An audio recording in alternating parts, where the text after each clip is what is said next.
بزرگوں اور دوستوں، نوجوان ساتھیوں، پردہ نشین ماؤں اور بہنوں، پیارے بچوں، مان لیجئے ایک انسان بہت گہری نیند میں سویا ہوا ہے اور اسے کوئی ضروری کام ہے، اسے فلائٹ پکڑنی ہے، اسے ٹرین پکڑنی ہے۔ اب اس نے اپنے موبائل پر الارم لگایا ٹائم سیٹ کر کے،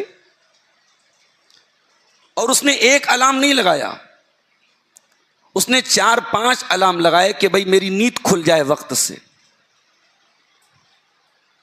اب غور کیجئے کہ اگر اس کے موبائل پر 1 نہیں، 2 نہیں، 3 نہیں، 4 نہیں، 5 نہیں، 30 الارم سیٹ ہو جائیں اور 30 بار اس کا موبائل اس کو بتایا کہ بھئی تو اٹھ جا، تیری فلائٹ کا وقت ہو گیا، تیری ٹرین کا وقت ہو گیا، اور وہ نہ اٹھے، تو دو ہی مطلب ہے، یا تو اسے ٹرین پکڑنی نہیں ہے، اسے فلائٹ پکڑنی نہیں ہے، یا پھر وہ مر چکا ہے، بے ہوش ہو چکا ہے۔ وہ ایک اسلامک سوسائٹی میں، ایک مسلم معاشرے میں روزانہ کم سے کم 30 مرتبہ نماز کا الارم بجایا جاتا ہے۔ 5 ٹائم کی اذانوں میں حی علی الصلاۃ، حی علی الصلاۃ، حی علی الفلاح، حی علی الفلاح 4 بار کہا جا رہا ہے۔ پھر اقامت ہو رہی ہے، اقامت میں بھی کہا جا رہا ہے حی علی الصلاۃ، حی علی الفلاح۔ پھر فجر کی نماز میں تو اور ایک لفظ بڑھایا گیا، الصلاۃ خیر من النوم، الصلاۃ خیر من النوم، اٹھ جاؤ، نیند سے بہتر نماز ہے، نماز نیند سے بہتر ہے، اٹھ جاؤ، بستر چھوڑ دو۔ مگر ہائے رے مسلمان، یا تو تیرے اندر سے ایمان کی جان نکل چکی ہے اور ایمان کے اعتبار سے تو مردہ ہو چکا ہے، یا غفلت کی ایسی بے ہوشی تیرے اوپر طاری ہے کہ اللہ تعالیٰ کا سیٹ کیا ہوا یہ 30 مرتبہ الارم بج رہا ہے، لیکن اے مسلمان تیرے کانوں پہ جو نہیں رینگ رہی ہے۔ کتنے مسلمان ہیں ان کی زندگی میں نماز کا کوئی شیڈیول نہیں ہے، ان کے بازو میں مسجد ہے، بڑے بڑے لاؤڈ اسپیکر سے اذان کی آوازیں ان کے کانوں میں جا رہی ہیں، وہ بہرے نہیں ہیں، وہ اندھے نہیں ہیں، وہ اپاہج بھی نہیں ہیں۔ کبھی آپ سوشل میڈیا پر ایسے لوگوں کا ویڈیو دیکھیے، کبھی کبھی ایسے ویڈیوز ہمیں دکھتے ہیں، ہاتھ کٹے ہیں، پیر کٹے ہیں، بیساکھی کے سہارے انسان چل رہا ہے، وہ انسان بھی اللہ اکبر نماز پڑھ رہا ہے۔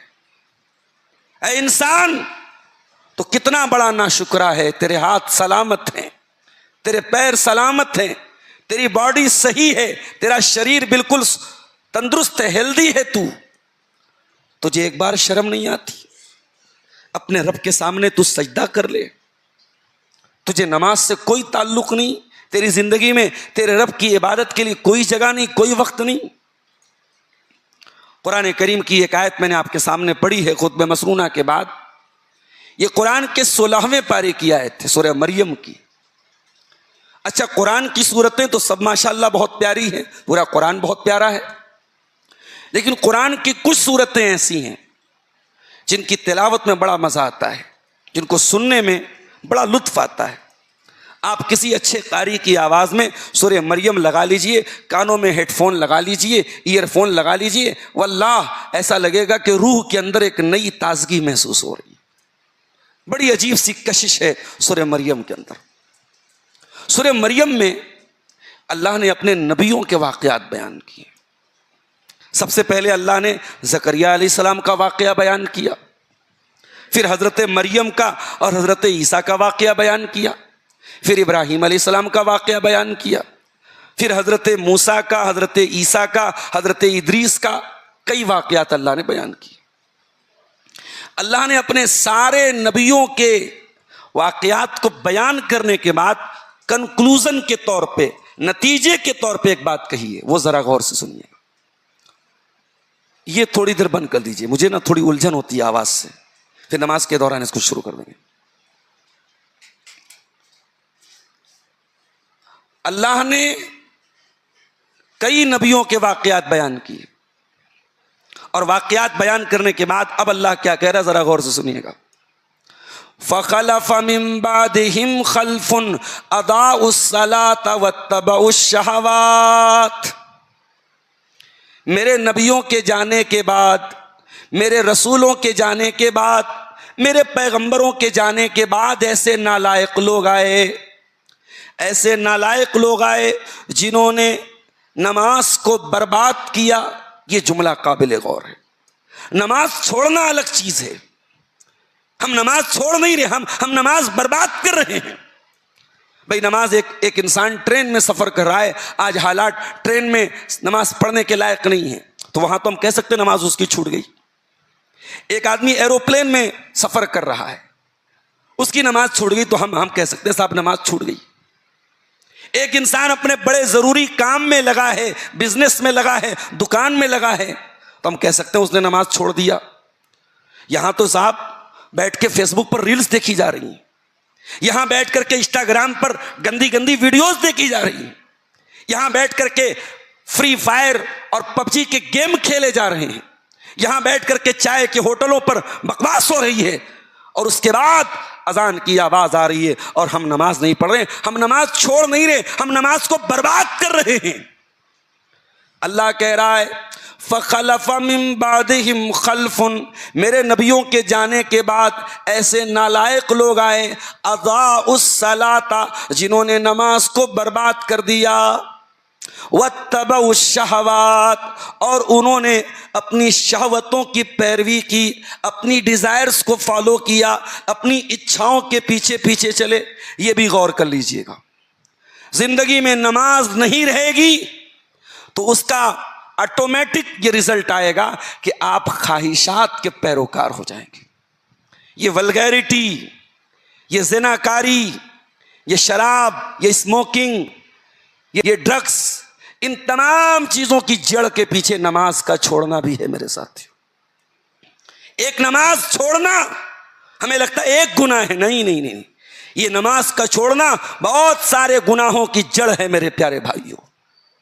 یہ اللہ کہہ رہا ہے اضاعوا الصلاۃ، انہوں نے نماز کو برباد کیا، واتبعوا الشہوات، اور انہوں نے اپنی ناجائز خواہشوں کی پیروی کی، اپنی ناجائز خواہشوں کے پیچھے پیچھے چلے. فسوف یلقون غیا، ایسے لوگ ان قریب جہنم میں جائیں گے. قرآن کریم کی یہ آیت میرے نوجوانوں آپ کو ایک میسج دے رہی ہے. اگر آپ کسی بری لت کے شکار ہیں، کسی گندی عادت میں مبتلا ہیں، نہیں چھوڑ پا رہے ہیں، بار بار ارادہ کر رہے ہیں، وہ گندی عادت نہیں چھوٹ رہی ہے، وہ بری لت نہیں چھوٹ رہی ہے، ایک بار اس کو ٹرائی کر کے دیکھو، ایک بار نماز کی پابندی کر کے دیکھو. اللہ کا وعدہ ہے کہ جو نماز کو برباد کرتا ہے وہ خواہشات کی پیروی کرتا ہے. اس کا الٹا یہ ہوا کہ اگر آپ نماز کو قائم کریں گے، نماز کی پابندی کریں گے، تو انشاءاللہ آپ خواہشات کی اندھی پیروی نہیں کریں گے، آپ بری لتوں اور بری عادتوں سے انشاءاللہ آپ دور ہو جائیں گے. میرے بھائیوں، یہ نماز وہ عبادت ہے جو کسی حال میں معاف نہیں ہے. ان الصلاۃ کانت علی المؤمنین کتابا موقوتا، اے مومنو یہ نماز اپنے وقت کے اوپر فرض ہے. اور ایک جگہ اللہ نے فرمایا وقوموا للہ قانتین، اللہ کی بارگاہ میں سکون کے ساتھ کھڑے ہو جاؤ. فَإِنْ خِفْتُمْ فَرِجَالًا أَوْ رُكْبَانًا، اگر جنگ کا میدان ہے، اگر دشمن کا ڈر ہے تو پیدل بھی نماز پڑھ سکتے ہو، سواری کے اوپر بھی نماز پڑھ سکتے ہو. اللہ اکبر. جنگ کے میدان میں بھی نماز معاف نہیں ہے. طریقہ بدل دیا گیا، سہولت دے دی گئی. آدھے لوگ نماز پڑھیں، آدھے لوگ دشمن کے سامنے کھڑے ہو جائیں، مگر جنگ کے میدان میں بھی نماز معاف نہیں ہے۔ اگر آپ حدیث کی کتابیں اٹھائیں تو آپ کو حدیث کی کتابوں میں جہاں نماز کا چیپٹر ہے وہاں آپ کو ایک چیپٹر ملے گا، باب صلاۃ الخوف، خوف کی نماز کا بیان۔ جب خوف کے حالات ہوں، جب جنگ کے حالات ہوں تو نماز کا سسٹم بدل جائے گا، طریقہ بدل جائے گا، نماز معاف نہیں ہوگی۔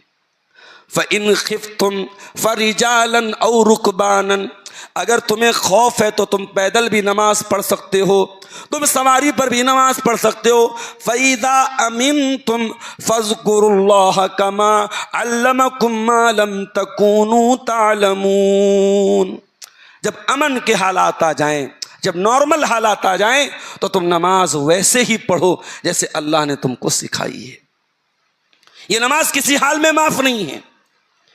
شیخ ابن باز سے پوچھا گیا، ایک انسان آئی سی یو میں ہے، وہ وضو نہیں کر سکتا، وہ تیمم نہیں کر سکتا، وہ رکوع بھی نہیں کر سکتا، وہ سجدہ بھی نہیں کر سکتا، وہ اسٹریٹ لیٹا ہوا ہے اپنے بستر پہ، اپنے بیڈ پہ، اس کا دماغ کام کر رہا ہے، اس کا کانشس کام کر رہا ہے، اس کا شعور کام کر رہا ہے، اس کا دل اور دماغ بیدار ہے، ایسا انسان کیسے نماز پڑھے گا؟ شیخ ابن باز رحمۃ اللہ علیہ نے جواب دیا، وہ اسی طریقے سے، اسی حالت میں لیٹے لیٹے اپنی آنکھوں کے اشارے سے نماز پڑھے گا، اس لیے کہ اللہ قرآن میں کہتا ہے فَاتَّقُوا اللَّهَ مَا اسْتَطَعْتُمْ، اللہ سے ڈرو جتنی تمہارے اندر طاقت ہے۔ اللہ اکبر۔ اس حالت میں اس آئی سی یو کے مریض کو نماز چھوڑنے کی اجازت نہیں ہے۔ ہم اور آپ تو دھڑلے سے نماز چھوڑ رہے ہیں میرے ساتھی۔ آج 10 محرم کی تاریخ ہے، پوری دنیا میں لاکھوں کروڑوں مسلمان اپنے رسول کی محبت کا اظہار کیسے کر رہے ہیں؟ کوئی سینہ پیٹ رہا ہے، کوئی کپڑا پھاڑ رہا ہے، کوئی آگ پہ چل رہا ہے، کوئی بلیڈ سے اپنے بدن کو زخمی کر رہا ہے۔ پوچھو بھائی تم یہ کیوں کر رہے ہو؟ کہتے ہمیں حسین سے بڑی محبت ہے۔ پوچھو حسین کون تھے؟ کہیں گے محمد الرسول اللہ کے نواسے تھے۔ تو تم کیوں کرتے ہو؟ کیونکہ ہمیں رسول سے بڑی محبت ہے اور رسول کے اہل بیت سے بڑی محبت ہے۔ ارے ظالم، تجھے رسول سے محبت ہوتی تو تو نمازیں چھوڑ کے یہ حرکتیں نہ کرتا۔ کوئی ضرورت نہیں تھی تجھے اپنا سینہ چاک کرنے کی، کوئی ضرورت نہیں تھی تجھے آگ پہ چلنے کی، کوئی ضرورت نہیں تھی تجھے اپنے بلیڈ سے اپنے بدن کا خون بہانے کی۔ تجھے اپنے نبی سے محبت ہوتی تو تو نماز نہ چھوڑتا، تیری زندگی میں نماز کی پابندی ہوتی۔ تیرے نبی اپنے انتقال کے پہلے دنیا کو یہ میسج دے کے جا رہے ہیں۔ ام سلمہ رضی اللہ تعالیٰ عنہ کہتی ہیں اللہ کے پیارے نبی کا آخری وقت تھا، آپ اپنی زبان سے صحیح طریقے سے الفاظ بھی ادا نہیں کر پا رہے تھے، میں نے آپ کے زبان کے پاس، آپ کے منہ کے پاس میں نے کان لگایا، آپ کی آواز ہلکی ہلکی میرے کانوں میں پڑ رہی تھی، آپ کہہ رہے تھے الصلاۃ الصلاۃ وما ملکت ایمانکم، اے میری امت کے لوگوں نماز کا خیال کرتے رہنا، نماز کی پابندی کرتے رہنا، اور اپنے ماتحتوں، اپنے انڈر میں جو لوگ ہیں، جو تمہارے غلام ہیں، جو تمہارے خادم ہیں، جو تمہارے نوکر ہیں، اپنے سرونٹس کا خیال کرتے رہنا۔ یہ نبی کی آخری وصیت تھی میرے ساتھی۔ اللہ کے رسول کو نماز سے بڑی محبت تھی۔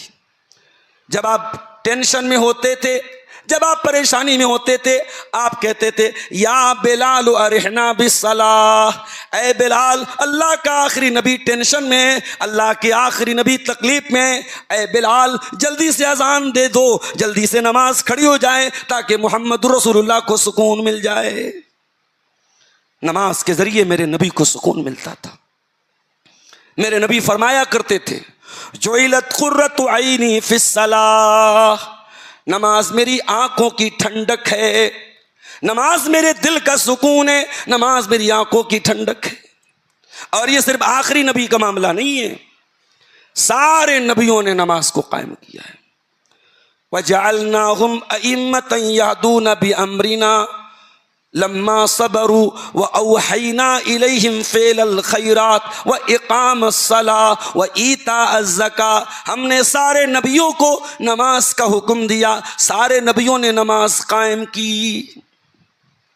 موسیٰ علیہ السلام اپنی بیوی کے ساتھ جا رہے تھے، سردی کا موسم تھا، بیوی سے کہا ٹھہرو میں ذرا پہاڑوں پہ جاتا ہوں, کہیں دیکھتا ہوں کہیں سے آگ کا کوئی بندوبست ہو جائے.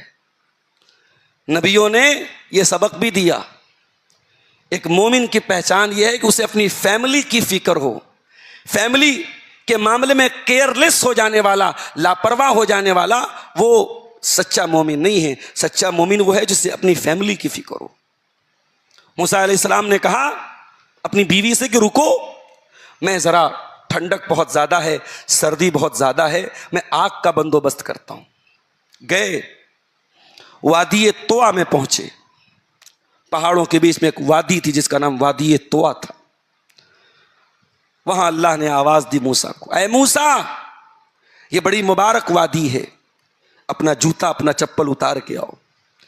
موسیٰ آئے جوتا اتار کے. اللہ اکبر. موسیٰ کی زبان میں لکنت تھی. موسیٰ جب بات کرتے تھے تو ان کے الفاظ صحیح طریقے سے نہیں نکلتے تھے. اللہ کی قدرت دیکھو کہ جس پیغمبر اور جس رسول کی زبان میں لکنت تھی اور دنیا والے ان کی زبان کا مذاق اڑاتے تھے کہ موسیٰ تو صحیح طریقے سے بات بھی نہیں کر پاتے ہیں, اللہ نے اس نبی کو یہ شرف بخشا, یہ مقام دیا کہ اللہ نے اس نبی سے کلام کیا, اس نبی سے بات کیا. اللہ نے فرمایا اننی انا اللہ لا الہ الا انا فاعبدنی واقم الصلاۃ لذکری.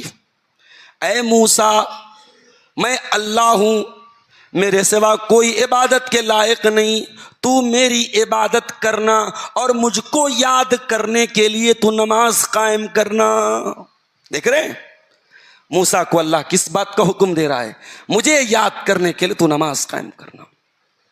عیسیٰ علیہ السلام ماں کی گود میں ہیں. دنیا والوں نے ان کی ماں کے اوپر الزام لگایا یہ حرام کا بچہ ہے, یہ ولد الزنا ہے, اے مریم تو پاپ کر کے آئی ہے. مریم نے اللہ کے حکم سے کچھ نہیں کہا, بچے کی طرف اشارہ کر دیا. قالوا کیف نکلم من کان فی المہد صبیا.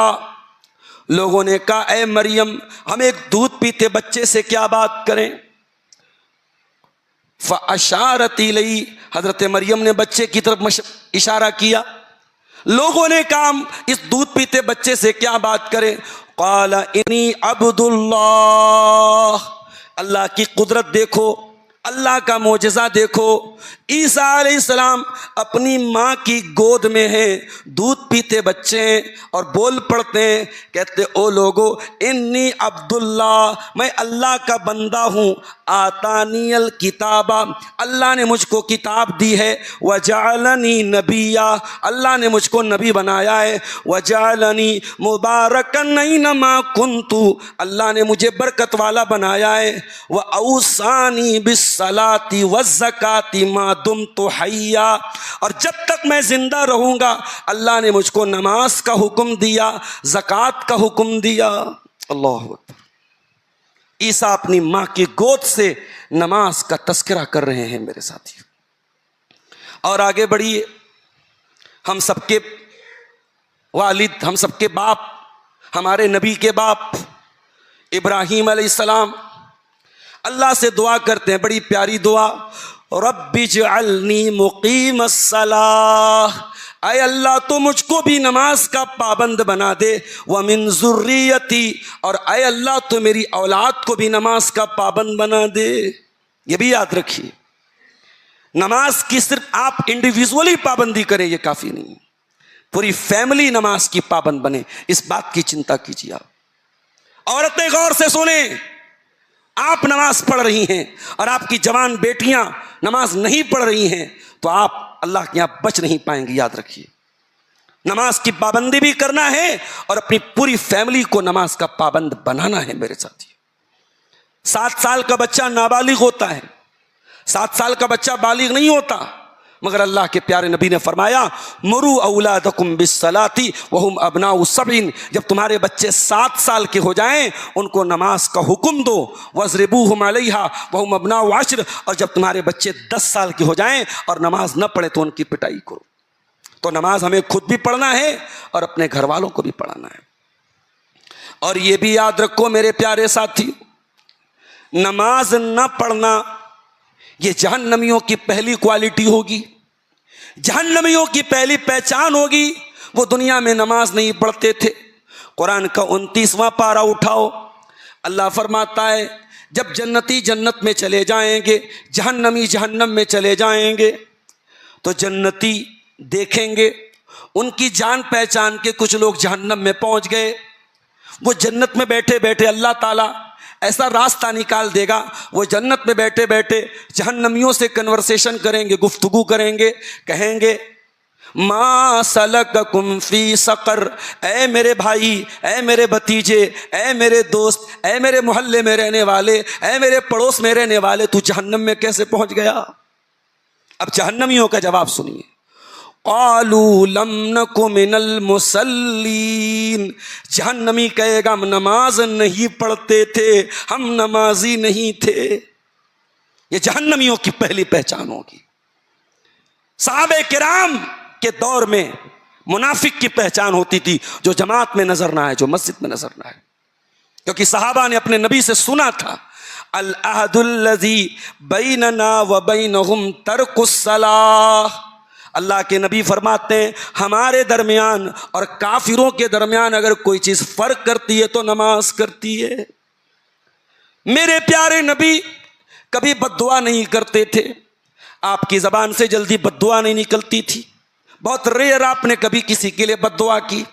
جنگ احزاب کا موقع تھا، غزوہ احزاب کا موقع تھا، اللہ کے پیارے نبی دشمنوں سے جنگ کر رہے تھے. عصر کی نماز کا ٹائم آیا، جنگ بڑے زور و شور سے چل رہی ہے. عصر کا ٹائم چلا گیا، سورج غروب ہو گیا، سورج ڈوب گیا. اللہ کے پیارے نبی کی زبان سے بد دعا کے الفاظ نکلے.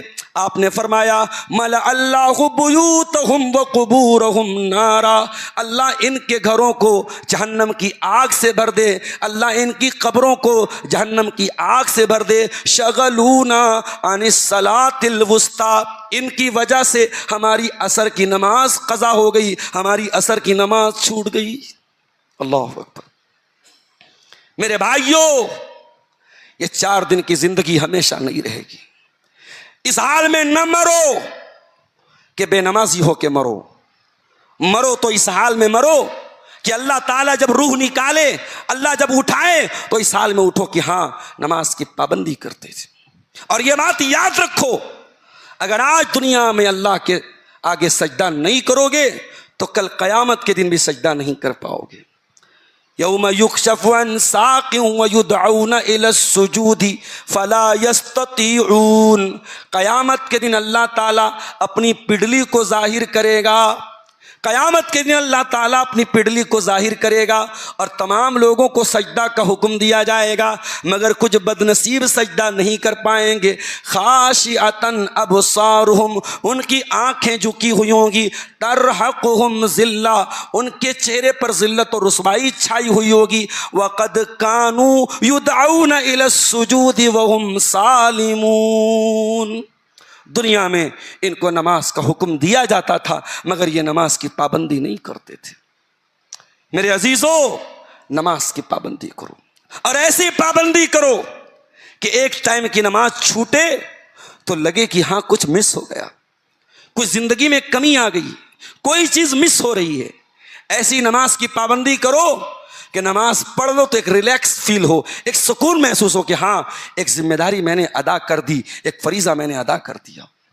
اللہ کے پیارے نبی فرماتے ہیں من ترک صلاۃ العصر، جس نے جان بوجھ کر کے عصر کی نماز چھوڑ دی، فکأنما وطر اہلہ، گویا کہ اس کے تمام گھر والے اس سے چھوٹ گئے، اس کے گھر والے نقصان میں پڑ گئے. ایک آخری بات بیان کر کے بات ختم کرتا ہوں. اللہ کے نبی کے ایک صحابی تھے، ان کا نام تھا ابو درداء رضی اللہ تعالیٰ. وہ کہتے ہیں اللہ کے رسول صلی اللہ علیہ وسلم نے مجھے کچھ باتوں کی وصیت کی. میرے خلیل نے، میرے دوست نے، میرے محبوب نے مجھے کچھ باتوں کی وصیت کی. پہلی وصیت کی اللہ تشرک باللہ شیئا، اے ابو دردا اللہ کے ساتھ کسی کو شریک نہ کرنا. وَإِن قُتِلْتَ وَحُرِّقْتَ تجھے قتل کر دیا جائے, تجھے جلا دیا جائے, تجھے ختم کر دیا جائے, تب بھی اللہ کے ساتھ شرک مت کرنا. دوسری وصیت وَأَلَّا تَتْرُكْ صَلَاةً مَكْتُوبَةً مُتَعَمِّدًا اے ابو دردا جان بوجھ کر کے ایک ٹائم کی نماز بھی مت چھوڑنا. اس لیے کہ جو ایک ٹائم کی نماز بھی جان بوجھ کر کے چھوڑے گا اللہ تعالیٰ حفاظت کی گارنٹی چھین لے گا اس سے, اس کی حفاظت کی ذمہ داری اللہ تعالیٰ چھین لے گا. آپ نماز پڑھتے ہیں, آپ اللہ کی حفاظت کی گارنٹی میں آ جاتے ہیں. حفاظت کا کیا مطلب؟ آپ مریں گے نہیں, آپ کا ایکسیڈنٹ نہیں ہوگا, نہیں, ایکسیڈنٹ ہو سکتا ہے, مر سکتے ہیں آپ. زندگی کی گارنٹی اللہ نہیں لے رہا ہے, اللہ ایمان کی گارنٹی لے رہا ہے. نماز کی پابندی پر مرو گے اللہ ایمان پر خاتمہ نصیب فرمائے گا, اور نماز کی پابندی نہیں کرو گے تو کوئی گارنٹی نہیں کہ ایمان پر خاتمہ ہوگا, کہ کفر پر ہوگا, کہ نفاق پر ہوگا. میرے عزیزو, نماز کی پابندی کرو. اگر واقعی میں مسلمان ہو, اپنی زندگی میں جیسے ہر چیز کے لیے ٹائم بناتے ہو, اپنی زندگی میں 5 ٹائم کی نماز کی پابندی کے لیے بھی میرے بھائیوں وقت نکالو. اپنے بچوں کو نماز کا پابند بناؤ, اپنی بچیوں کو نماز کا پابند بناؤ. گھر کا ایسا ماحول بناؤ کہ ایک ٹائم کی بھی نماز چھوٹے تو سوال کرے باپ کہ تو نماز پڑھنے کیوں نہیں گیا, ماں سوال کرے تو نے نماز کیوں نہیں پڑھی. یہ ماحول اپنے گھر کا بناؤ. بعض سلف کہتے ہیں کہ ہماری کبھی جماعت سے اگر نماز چھوٹ جاتی تھی اور کسی کو پتہ چل جاتا تھا کہ ہماری جماعت سے نماز چھوٹ گئی, تو وہ تعزیت کے لیے آتا تھا. جیسے باپ کے مرنے پہ لوگ تعزیت کے لیے آتے ہیں, ماں کے مرنے پر لوگ تعزیت کے لیے آتے ہیں, ایک ٹائم کی نماز چھوڑنے پر لوگ تعزیت کے لیے آتے تھے کہ بھائی بڑا افسوس ہوا آپ کی ایک وقت کی نماز چھوٹ گئی. کیوں؟ کیونکہ ان کے لیے دنیا کی مصیبت سے بڑی دین کی مصیبت تھی. ایک وقت کی نماز چھوٹنا یہ دین کی مصیبت تھی. میرے عزیزو, اللہ سے دعا ہے رب العالمین ہم سب کو نماز کا پابند بنا دے. اللہ ہمارے وہ تمام بھائی جو نماز نہیں پڑھتے ہیں یا سستی کرتے ہیں, کبھی پڑھتے ہیں کبھی نہیں پڑھتے ہیں, ان کو اللہ نماز کا پکا سچا پابند بنا دے. رب العالمین ہمارے وقت میں برکت دے, ہمارے ٹائم میں برکت دے, ہماری روزی روٹی میں برکت دے. اور یہ بات بھی یاد رکھیے, آپ بزنس مین ہیں, آپ دکاندار ہیں, آپ کچھ بھی ہیں, انشاءاللہ نماز کی پابندی آپ کے بزنس پر پازیٹیو اثر ڈالے گی, نگیٹو اثر نہیں ڈالے گی. نماز کی پابندی آپ کے رزق میں برکت لائے گی, رزق میں کمی نہیں لائے گی انشاءاللہ. قرآن خود کہتا ہے, اللہ خود کہتا ہے لا نسألک رزقا, میرے بندے اگر ہم تجھے نماز کا حکم دیتے ہیں تو ہم تجھ سے روزی نہیں مانگتے ہیں, نحن نرزقک, ہم تو خود تجھے روزی دیتے ہیں. اللہ تعالی ہم سب کی روزی روٹی میں بھی برکت عطا فرمائے.